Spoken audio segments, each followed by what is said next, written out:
태아보험은 약관에서 정한 기준에 따라 보장하기 때문에 사각지대가 많습니다. 즉 태아보험을 아무리 비싸게 보장을 많이 가입해도 사각지대는 어쩔 수 없다는 뜻이에요. 주변에서 이런 말해서 저런 게 걱정되고 이 담보 넣으라고 하니까 필요해 보이고 또 다른 사람은 필요 없다고 넣지 말라고 하고 이 말에 공감이 계속해서 되신다면 나만의 기준이 없다는 거예요. 아이에 대한 걱정은 충분히 이해하지만 태아보험 하나로 모든 위험을 다 대비할 순 없습니다. 수족구 진단비 30만 원 못 받는다고 큰일 안 나고 질병 중환자실 입원 일당 5만 원씩 못 받는다고 큰일 안 납니다. 감당할 수 있는 건 감당한다는 생각으로 접근하면 태아보험 정말 어렵지 않습니다.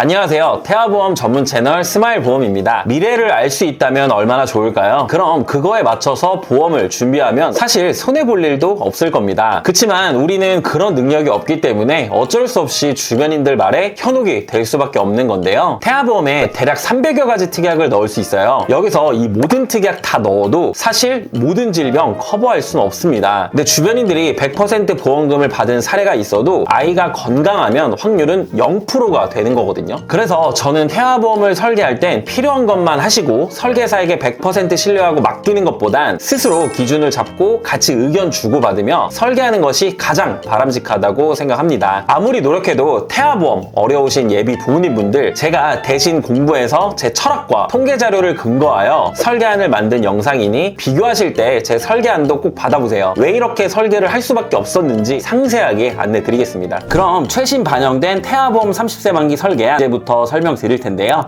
보험료부터 말씀드리자면 출생 전은 51,100원, 출생 후는 36,830원입니다. 보험료는 실제로 출생 후 보험료가 출산을 한 다음에 20년 동안 납부를 해야 하는 금액이기 때문에 이 금액을 중점적으로 보셔야 합니다. 보장에 대해서는 제가 담보별로 중요도에 따라 별표 4개에서 5개 위주로만 설명을 드릴 텐데요. 다른 보장들은 사실 없어도 되지만 지금 말씀드리는 보장들은 필수 담보이니 꼭 구성을 해주세요. 그럼 보장 내용들에 대해 하나하나 살펴보도록 하겠습니다. 첫 번째는 기본계약 상해 후유장애 담보입니다. 별표 5개 필수 특약인데요. 다치는 상해로 인한 충분한 치료를 받았음에도 남아있는 영구적인 정신 또는 육체 훼손 상태를 보험회사는 상해 후유장애라고 말하는데요. 말이 어려우실 겁니다. 쉽게 풀어서 말씀드려 볼게요. 예를 들어 보면 교통사고는 상해죠. 이 모든 상해로 인해 척추 압박골절로 후유장애가 15%가 남았다면 1억 원의 15% 1,500만 원이 지급이 되는 구조입니다. 그리고 우리 신체 대부분이 해당이 되기 때문에 보장하는 범위도 넓고 부위별로 각각 보장하면서 반복 지급이 가능한데요. 이렇게 1억 원만 구성하셔도 충분하고 기본 계약이기 때문에 반드시 구성하셔야 하는 담보 중 하나입니다. 다음은 골절 진단비 담보와 골절 진단비 치아파절 제외 담보입니다. 별표 4개 담보고요. 팔, 다리, 손가락, 발가락은 물론 넘어져서 골절이 되거나 사탕을 먹다가 이가 부러지는 경우에도 보장을 해주고 있습니다. 아이가 놀이터에서 놀다가 다쳐서 팔에 실금이 간 경우나 사탕을 먹거나 넘어져서 이가 부러진 경우나 출생 과정에서 발생할 수 있는 쇄골 골절이 되는 경우 등 그 밖에 많은 상황에서 골절 진단비는 생각보다 다방면에서 청구가 이루어지고 있기 때문에 50만 원 최대 구성을 해주시는 게 좋습니다. 다음은 상해 입원 일당 담보예요. 별표 5개짜리 필수 특약인데요. 다쳐서 입원하는 경우 하루에 5만 원씩 지급을 해주는 담보입니다. 어린이 상해 사고 관련해서는 뉴스에서나 미디어에서 자주 접할 수 있는데 대표적으로 교통사고도 그렇지만 어디서 떨어지거나 골절이나 화상사고 시 입원하는 경우에도 전부 포함해서 보장하고 있기 때문에 5만 원으로 구성을 했습니다. 다음은 상해 수술비 별표 4개짜리 담보입니다. 상해 수술은 약관에서 말하는 면책사항 몇 가지를 제외하고 모든 상해 수술이 해당이 됩니다. 골절로 수술하거나 화상으로 수술을 해도 50만 원을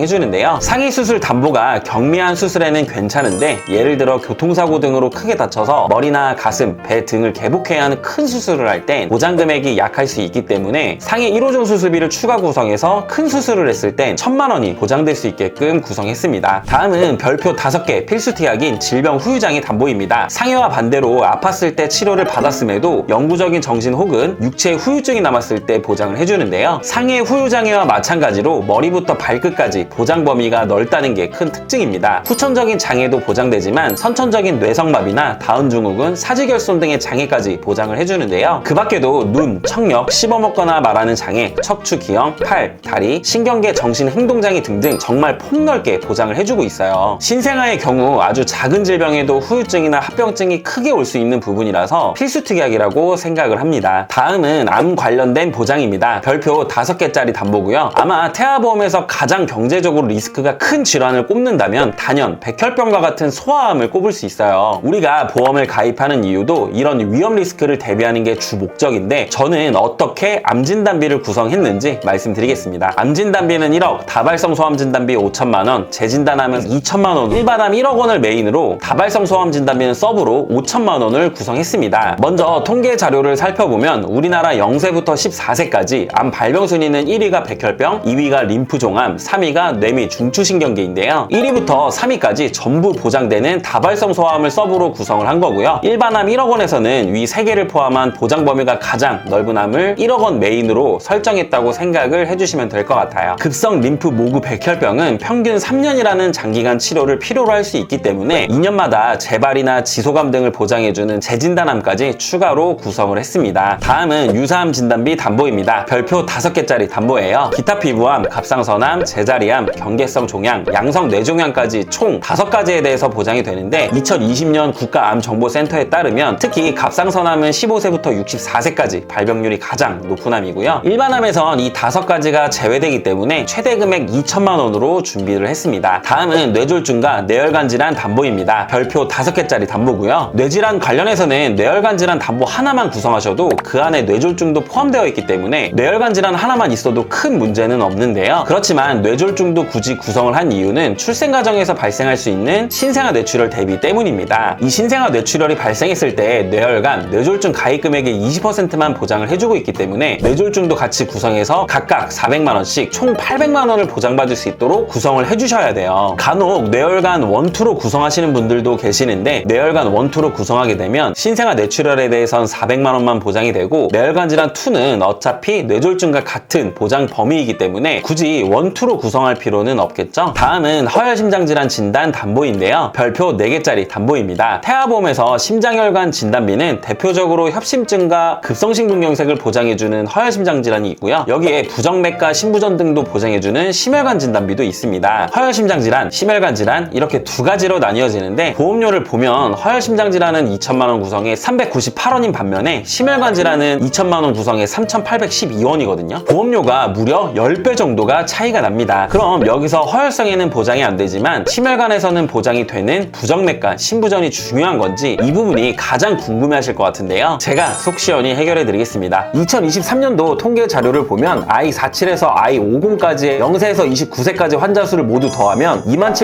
27,875명이거든요. 그리고 2023년 0세에서 29세까지의 총 인구수는 1,381만 명입니다. 이걸 퍼센테이지로 계산하면 약 0.2% 정도밖에 안 되기 때문에 발병률이 굉장히 낮다고 볼 수 있을 것 같아요. 보험료가 저렴한 허혈심장 질환이 좀 더 효율적일 수 있겠죠. 예외로 심장 관련해서 가족력이 있거나 첫째 아이가 심장 질환으로 치료력이 있었고 둘째 아이 태아보험을 준비하는 경우 이처럼 이슈가 있었던 분들은 심혈관 1,000에 허혈성 1,000만 원을 섞어서 2천만 원을 구성해 주시는 것도 하나의 방법일 수 있습니다. 다음은 뇌성마비 진단 담보예요. 별표 5개짜리 담보입니다. 뇌성마비는 출생 전, 출생 시, 출생 후에 뇌가 미성숙한 시기에 뇌에 발생하는 운동 기능 장애를 총칭한다고 해요. 뇌성마비에 대해 경험담을 말씀드리자면요. 이 뇌성마비의 진단을 받으면 초기 치료에 집중을 해야 되기 때문에 부모님의 적극적인 보살핌이 필요하다고 하더라고요. 그래서 부모님이 맞벌이를 하셨던 분들이라면 한 분은 경제활동을 중단하기도 하기 때문에 뇌성마비는 넉넉하게 해주셔도 괜찮습니다. 해당 설계에는 500만 원 정도로 구성해드렸어요. 본 광고는 심의 기준을 준수하였으며 유효기간은 심의일로부터 1년입니다. 다음은 태아보험에서는 이번 일당은 별표 5개짜리 담보 중에서도 그 중에서 가장 중요한 특약인데요. 1에서 30일까지는 만원, 1에서 180일까지는 5만원으로 총 6만원으로 최대 구성을 했어요. 여기서 1에서 30일 종합병원 1인실 담보 4만원과 상급 종합병원 1인실까지 추가를 해서 만약 아이가 종합병원 1인실에 입원한 경우엔 하루 최대 10만원이, 상급 종합병원 1인실에 입원했을 땐 하루 최대 30만원씩 나오도록 구성을 했는데요. 잘 아시겠지만 신생아들은 고열이나 장염, 구토 등과 같은 작은 질병에도 입원을 하는 경우가 빈번하게 발생하기 때문에 이번 일당은 이처럼 탄탄하게 구성을 해주셔야 합니다. 일반 병실은 실비에서 보장을 하고 있지만 상급 병실의 경우 일반 병실과의 차액 50%만 보장이 되고 하루 최대 한도가 10만원밖에 안 되는데요. 이 서울에 있는 큰 병원은 상급 병실 비용이 대부분 40만원부터 시작을 하기 때문에 실비 최대 한도 10만원을 보장받더라도 자기 부담금을 하루당 최소 30만원 정도 부담을 해야 합니다. 합니다. 만약 일주일에 입원한다면 자기부담금만 210만 원을 내야 할 상황이 올 수도 있는데요. 대부분의 소아병동은 상급병실로 많이 이용을 하므로 이 자기부담금에 대해서 입원 일당으로 어느 정도 보완을 해준다고 생각을 해주시면 될 것 같아요. 간혹 질병 중환자실 입원 일당 담보가 없으면 저체중아 입원 일당이 보장 안 되는 것으로 생각하시는 분들이 계시는데요. 해당 설계안은 저체중아나 조산으로 인해 인큐베이터로 입원을 하게 되면 질병 입원 일당 담보에서 하루에 6만 원씩, 저체중아 입원 일당 담보에서도 3일 이상부터 추가적으로 5만 원씩 보장이 됩니다. 여기서 중환자실 입원 일당을 더 추가하는 개념이에요. 또한 우리나라 본인 부담률 경감 제도로 인해 저체중아로 입원 시 본인 부담률 5%만 부담하면 되기 때문에 생각보다 병원 비용이 안 나올 수 있으니 이 부분은 참고해서 구성 유무를 판단해 보시면 좋을 것 같아요. 저는 개인적으로 중환자실을 추천하진 않습니다. 다음은 질병수술비 선천 포함 혀유착 제외 40만 원, 질병수술비 선천 포함 혀유착 제외 경증 제외 담보 10만 원 구성했습니다. 별표 5개짜리 담보고요. 아이가 뱃속에서부터 가지고 태어난 선천적인 질병이 중요하다고 말씀드리는데, 이런 선천적인 질병으로 수술했을 때 최대한 보장받을 수 있도록 구성을 해드렸고, 다발성 수술들도 최대한 넉넉하게 보장을 받을 수 있도록 구성을 해드렸는데요. 24년도 8월에 아쉽게도 다발성 선천 이상 수술비 한도가 10만 원으로 축소됐습니다. 하지만 질병수술 담보 중에서 선천 이상 수술, 예를 들어 심실 심방 중격 결손이나 다지증, 구순열, 9개월 수술과 같은 이런 선천 이상 수술 부분들에 대해선 50만 원 그대로 보장을 해주도록 설계를 했습니다. 이러한 면책사항 몇 가지 제외하고 선천 이상을 포함하는 수술들을 최대한으로 보장 금액 설정을 해드렸다고 보시면 될 것 같고요. 다음은 질병 16종 수술비 담보인데요. 별표 5개짜리 담보입니다. 아직도 1호종 수술비로 구성되어 있는 설계안을 간혹 볼 수 있는데, 우선 1호종은 동일 질병당 1회만 보장이 되고요. 선천질환들은 보장이 안 됩니다. 그래서 매회 지급에 선천질환까지 포함된 16종 수술비로 구성을 해주시는 게 좋고요. 16종 수술비가 메인 수술비, 그리고 질병수술 선천 포함 혀유착 제외, 질병수술 선천 포함 혀유착 제외 경증 제외 담보가 서브 수술비로 보시면 될 것 같아요. 가입 금액이 높아질수록 복잡하고 중대한 수술이라고 보시면 되는데, 예를 들어 1종은 탈장이나 편도, 중이염 수술 등이 있고, 2종은 맹장, 전립선, 디스크 수술, 3종은 협심증, 위궤양, 유방 절제술 등이 있고요. 4종은 기관지나 폐, 신장 등을 개복한 동반 수술, 5종은 뇌출혈, 심근경색, 암수술, 장기이식 수술 등이 해당이 됩니다. 1종은 20만 원부터 5종은 1000만 원까지 수술 정도에 따라 지급이 되는데요. 우리가 흔히 하는 수술은 1에서 3종이 대부분 분포되어 있다고 생각을 해주시면 됩니다. 질병수술비 하나로는 큰 수술을 받았을 땐 50만 원밖에 보장이 안 되기 때문에 질병수술비와 종수술비를 같이 구성해 주시는 게 좋고요. 6종은 다발성 선천 이상 수술비로 선천질환 전용 수술비입니다. 혀유착증, 설소대 수술은 여기에 포함되어 있고요. 그 외에도 모반이나 부위계 등 질병 수술비와 함께 중복으로 구성을 해주시면 선천 이상 수술비 부분에서 좀 더 강화를 할 수 있다고 생각해 주시면 됩니다. 다음은 어린이 개용 심장 수술, 어린이 심장 시술 담보입니다. 별표 5개짜리 담보고요. 어린이 개용 심장 수술은 심장병으로 인해 개용 심장 수술을 받은 경우, 어린이 심장 시술은 심장 시술을 받았을 때 해당 담보에서 지급을 해주는데요. 참고로 어린이 심장 시술 담보는 22주 6일 내에만 구성할 수 있습니다. 9세 이하 주요 수술 통계에서 4위가 심장 수술인 만큼 발병률이 높다는 통계도 있기 때문에 심장 관련된 담보들은 가능하면 최대로 구성을 해주시는 게 좋습니다. 다음은 특전 선천 이상 수술 담보 300만 원 구성했는데요. 별표 4개짜리 담보입니다. 특전 선천 이상은 다발성보다는 조금 더 중대한 신경계통이나 눈, 귀, 얼굴, 목, 순환계통 등 특정 부위에 대해 폭넓게 보장을 해준다고 보시면 될 것 같아요. 태아 특약 중 하나이기 때문에 22주 6일까지만 구성할 수 있고, 태아보험에서는 이런 선천 관련된 특약들은 꼭 구성을 해주셔야겠죠. 다음은 가족 일상생활 중 배상 책임 담보입니다. 별표 5개짜리 담보인데요. 만약 예비 부모님분 중에 이 특약을 한 분도 안 가지고 있다면 꼭 구성하는 것을 추천드립니다. 본인을 포함한 등본상 다른 가족이 남의 신체나 물건에 피해를 입혔을 때 피해 금액을 대인, 대물, 누수사고 시에 일정 금액을 공제하고 보상을 해줍니다. 실제 제 고객님 한 분 중에서 내 아이가 다른 아이의 눈을 실수로 찌른 적이 있었는데 해당 치료 비용이 많이 나왔을 때도 보상을 받았던 사례가 있었고, 우리 집 누수로 인해 아랫집에 피해를 줬을 때도 보상을 받을 수 있습니다. 마지막 태아 특약 3가지 남았는데요. 지금 보시는 태아 특약은 태아 납 1년 만기입니다. 보험료를 태아 기간 동안에만 납입을 하면 되기 때문에 필수로 구성을 해주시는 게 좋고요. 태아 담보 첫 번째는 선천장애 출생 담보입니다. 심방 심실 중격 결손인 Q20일뿐만 아니라 다지증, 구개열, 구순열, 다운 증후군 등 아이가 태어날 때 발생할 수 있는 수많은 선천질환에 대해서 보장을 해주고 있고요. 위표를 보시면 1종이 가장 경미하기 때문에 1종은 30만원, 2종은 100만원, 3종은 1000만원으로 구성을 했습니다. 참고로 2종은 200만원, 3종은 2000만원까지 가입 금액을 높일 수 있고요. 수술 수술이나 다른 치료가 없어도 진단 하나만으로 보장이 가능하기 때문에 정말 중요한 특약이라고 보시면 될 것 같아요. 개인적으로는 보험금 청구가 다수 있었던 담보이기도 합니다. 두 번째는 저체중아 입원 일당 담보입니다. 아이가 2.5kg 이하 미숙아로 태어나서 3일 이상 인큐베이터를 이용한 경우 3일에서 60일 한도로 하루당 5만원씩 지급을 해줍니다. 마지막 신생아 질병 입원 일당 담보인데요. 임신 28주부터 출생 후 1주 사이에 질병으로 입원을 하게 되면 하루에 만원씩 지급을 해주는데요. 대표적으로 신생아 폐렴, 이관지염, 황달이 있는데 신생아 때 빈번하게 발생할 수 있는 질병들이기 때문에 구성을 해주시는 게 좋을 것 같고요. 이 태아 특약들은 태아납 1년 만기이기 때문에 보험료를 태아 기간 동안에만 납부를 하고 출생 후에는 1년 동안 보장이 가능해요. 납입 기간이 짧은 편이라 꼭 구성을 해주시는 게 좋을 것 같습니다. 여기까지 36,830원 태아보험에 필요한 보장만 꽉 채운 설계안을 공개해드려봤는데요. 정답 설계안이라고 말씀 안 드립니다. 여러분이 직접 생각하고 전문가와 의견 주고받으면서 만든 설계가 진짜 정답 설계안이에요. 이곳저곳에서 휘둘리시면 답이 해결되는 게 아니고 점점 해결되지 않는 게 보이실 겁니다. 그래도 모르겠다, 태아보험 전문가에게 맡기고 알아서 청구 관련 관리도 받았으면 좋겠다고 생각하시는 분들만 위 설계 내용대로만 하세요. 제가 알아서 설명드리고 알아서 청구 도와드리겠습니다. 해당 설계안이 필요하시거나 궁금한 점 있는 분들은 위 전화로 연락 주시거나 카카오톡 채널로 문의 주시면 성심성의껏 답변해드리겠습니다. 새로운 생명과의 첫 만남을 진심으로 축하드립니다. 건강하고 예쁜 아기 순산하시길 바랄게요. 긴 영상 시청해주셔서 감사합니다. 본 광고는 심의 기준을 준수하였으며 유효기간은 10일로부터 1년입니다.